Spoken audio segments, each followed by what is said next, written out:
smokes, YouTubulous. EXO coming at you here with part 10 of the 218's wall build in this Saturn Ion. We've done so much and it's been one hell of a process, and I'm glad you guys have joined the ride. And since the last time you've seen it, we've done, you know, quite a little bit, but it's only the finishing touches, the beauty stuff. As you guys know, we sealed off the back here, and all I did since we last saw that was put a little bit of Rust-Oleum black paint on it. Oh my gosh, look at that exposure. There's the Rust-Oleum right here. We still haven't sanded anything. It's still all pretty crude, but she is sealed up into the B-pillar really well. All we did is put a little bit of Bondo on the opposite side of that fleece, and then we sanded it a few times, put another layer on, sanded it, and then put another layer on. At this point, it's pretty much baby ass smooth. Even though there's color changing, this right here is baby smooth, and this little red is a little bit of the hardener. So I just wanted to include you guys on the whole thing.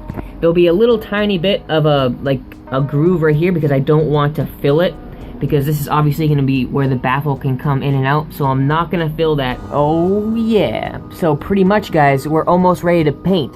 So I wanted to at least come at you before we do that, since, you know, even though we've done a little bit since you last saw it, we haven't done too much. So check it out. We're going to do a royal blue and a gray. I couldn't color match it exactly because I didn't have that color there in Sherwin-Williams or DuPont. So we went with the gloss gray. So here we are, guys. I'm going to shut up. Here's what we're working with. This is the beginning of part 10 with beautiful, well, part 2 of the beautification, but part 10 of the build. All right, let's start to painting, fellas. We gotta kilzer first. We gotta do some prime. Did I even mention that? Shit. We always, you gotta prime it. So we're gonna do some kills and some sanding. It's kind of the boring shit, so I may fast forward through it and come at you afterwards, but you basically get the gist of it. I'm painting and sanding. That's all I'm doing. Well, got some unfortunate news, YouTubulous. Ever done something so stupid you just want to punch yourself right in the face? Well, that's how I'm feeling right now. Went through all the trouble of filming the wall paint job, and all of the footage is gone. Oh, I was wicked upset. Every single day we've been filming and going inside and backing up all of our videos on our WD Passport. It's like 1 terabyte of free space. But, man, last night I was playing some Xbox, got a little notification that I had a free game, so I didn't have enough storage space on my zip drive. So what did I do? My stupid self, I plugged in my WD Passport, not even thinking about the auto format. Oh, god damn, I just wanted to download a free game. I think it was called Grid 2, some racing game. So, I lost all my footage of painting this thing. But basically, we didn't really lose any footage of the build, it's just the paint job.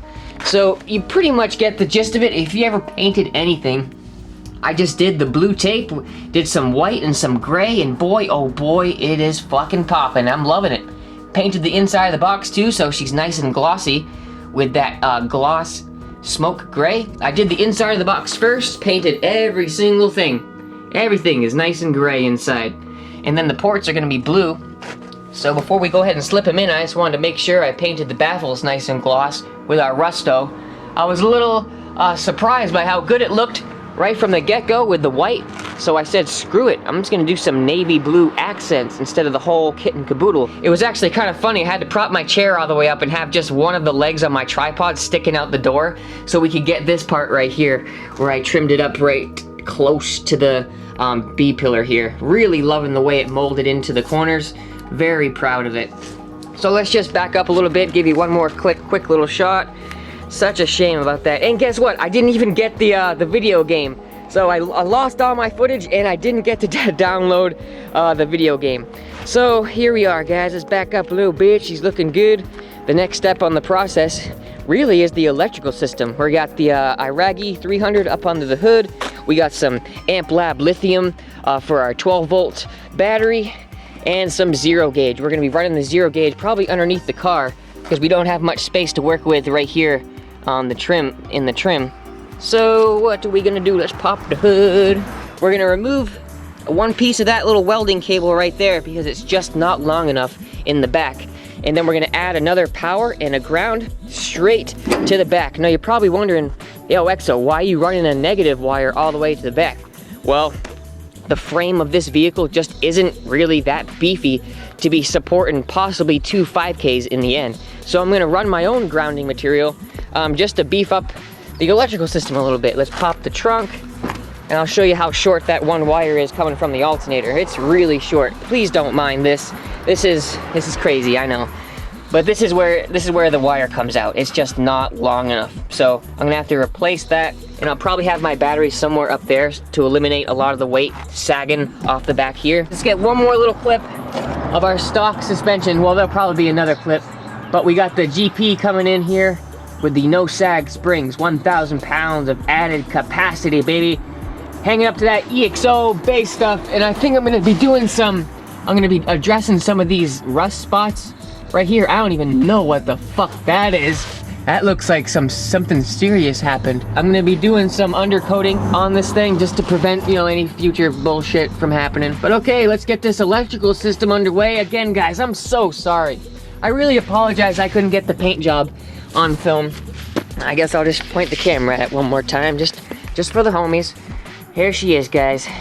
But I guess it's really nothing special. It's just painting, really kind of boring if you ask me, but just wanted to get everything all inclusive. There she is, guys. Hey, actually, now that I have you right here, why don't we peel some of this paint up? What do you say? I'm gonna do that right now.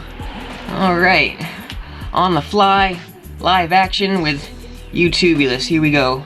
Let's peel this shit up. Hopefully the tape doesn't peel any of the paint up. I would cry. Not really, but first couple pieces. Oh yeah. This is when it really makes or breaks the paint job. Hopefully none of the paint oozed out in the seam there. All right, this isn't blue tape. It is blue tape, but it's not like frog tape, so it's a little cheaper. You know what I'm saying? Oh no! I chipped the paint a little bit right there. Uh-oh. No big deal. No big deal. Man, this stuff is stickier than it looks. What the hell? I gotta get a good spot. How about right here? Peel that up. There we go. Do this corner piece. Maybe that'll help out a little bit here.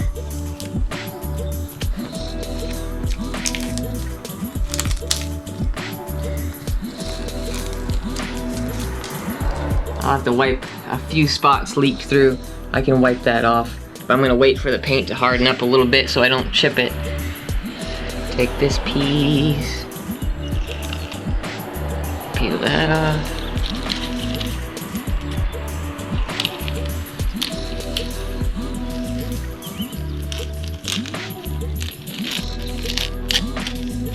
Here it is. Here's gonna be the piece that makes it look nice, I think. Here we go. Oh, whoops. Start from up here. Oh yeah, just a little bit of leakage right there. That's okay though, I can fix that up. And looking good so far. And another little tiny spot right there. Nothing, oh, another one. That's okay.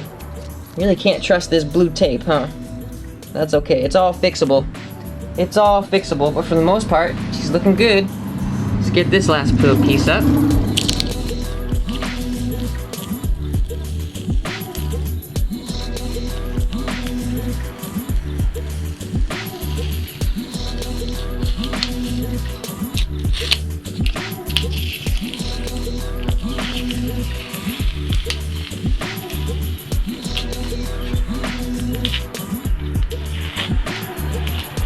Yeah, that's pretty decent.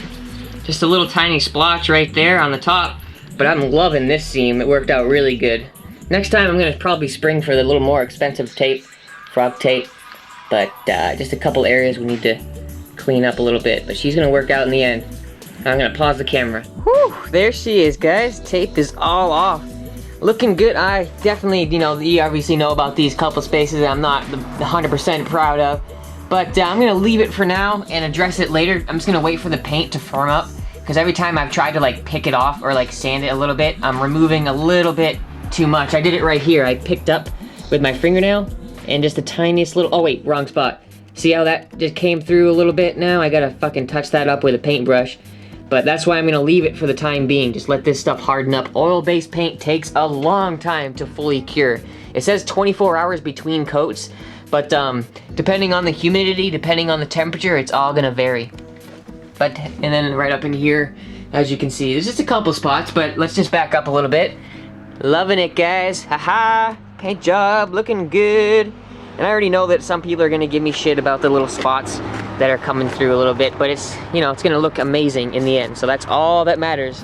You know, it may look a little bit shitty on steps 1 and 2, but as long as step 3 looks good, it doesn't even matter what 1 and 2 look like. So here it is, guys. Here it is. All right. I'm gonna pause the video for now, figure out what we're gonna do for the rest of today. Since we don't have the wire here with us, we can't do too much, but we can at least prepare. So let's try to do that right now. And just like that, she's all cleaned up. Just getting the last of it out of here, guys, because the UPS man just paid a visit. Check it out. Love this wire right here, so can't beat that. We're gonna run it right here from the alternator all the way to the back. We're gonna cut our pieces to length according to where our alternator is and how far back we're gonna put our batteries back here. Since we don't have a battery up front, we wanna make sure that the connection to the alternator is really substantial. So that's why we're doing both a negative and a positive straight to the front. 2 runs of 2-aught wire should do just the trick, since you're only as good as your charging current. If I put any more wire than that, it would be 100% superfluous because no more current could flow through than what the alternator can produce. A single run of 2-aught wire is more than enough for a single 300 amp alternator, and the Iragi's gonna treat us pretty well. We're just gonna redo everything up here. The Big 3 upgrade, you know, it's a big thing in the car audio world, but it should be actually a little bit more than that. Some people say it should be the Big 4 upgrade, the Big 5 upgrade, but basically it's just a play on words here. It's kind of fun to say the Big 3. It basically just represents upgrading your charging wire to your battery. Usually the cars have batteries up front, but in our case it's kind of different since our battery's up back. So we're gonna make sure our alternator positive wire is upgraded, our alternator negative wire is all upgraded, and also all the connections that connect to the vehicle's frame. The reason why all your electronics are usually grounded to your frame is because your alternator is grounded to your frame through your engine. So adding more material like pure copper wire to the back is gonna do nothing but help things and make it that much stronger. So what we're gonna do is, we're gonna point out our alternator, which is about right here, but since it's down a little bit and we're gonna be wedging it in kind of a little direction there, we're gonna pull this over a couple feet. That's all we're gonna do. And we're gonna be running this all the way to the back along the side of the car. Oh shit, there goes my receipt. And then that will give us a rough idea of how much wire we're gonna need. And then we'll cut it probably just a foot more than that because this stuff is pretty pricey. So the longer lengths, the longer lengths that we can cut with it still working and not looking sloppy, the better. We don't really want to be cutting it too short, because what if we ever wanted to recycle this wire with a bigger project down the road, maybe an SUV? This small car has such short runs, it would kind of suck if we had to get all brand new wire again when we could just do it right, you know, the first time and just cut it maybe a foot or 2 longer. It really won't make a difference with the performance of it at all. So that's what we're gonna do. We're gonna make sure that we can try to recycle as much as we can.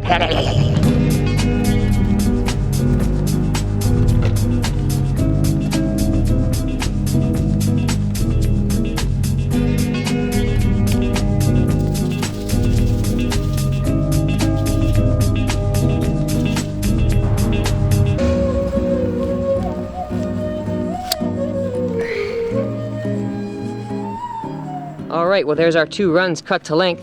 We got them at about 17 feet. Well, they are 17 feet. It's gonna be perfect for our positive and negative, supplying that power to our crescendo amp with the Iragi 300. You guys wouldn't believe how beautiful this alternator is. I'm gonna save it for the install, but holy crap, it is just absolutely beautiful. Really happy with the way it turned out.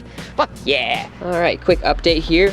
We've redone all the connections that came with the car. I noticed that some of them had a lot of corrosion and the wire itself was kind of crusty, and I actually cut it open and there was some green corrosion in there, so I went ahead and redid it. We got the alternator positive going to the PCM of the vehicle, which is right here, or the ECM, I don't know, whatever you want to call it. Just the computer is right there, so we got upgraded right there, going all the way to the positive post. And then we have a ground to the engine block right here, redone with some silver tinned lugs. And if it looks a little red and watery, I put some CRC protectant on there just to prevent any corrosion. And it's connected right here to the frame. So engine block to frame, positive PCM, and then also we have the alternator negative to the frame directly from the alternator done right there, which is going down right there. Can you see that? That little tiny little lug right there. That's the 0 gauge going directly to the frame for the alternator for all the accessories on the inside of the vehicle. Because we're running on our own ground wire, but still there's tons of electronics that are powered on the inside of the car. So we want to make sure that it's nice and grounded from the alternator directly to the frame, as well as the whole engine itself directly to the frame. Now, all we got to do is install the alternator, and then we'll be able to plug in our wires. As you know, we already got them cut to length for the Iragi 300. Right here is our crimping tool, but underneath that, we got the wire all ready to go. So we're just gonna wait for the alternator install. We'll do that tomorrow so we can get the whole thing on film. All right, guys, another day, another dollar. Looking good. I'll come at you guys in the next video. Haha!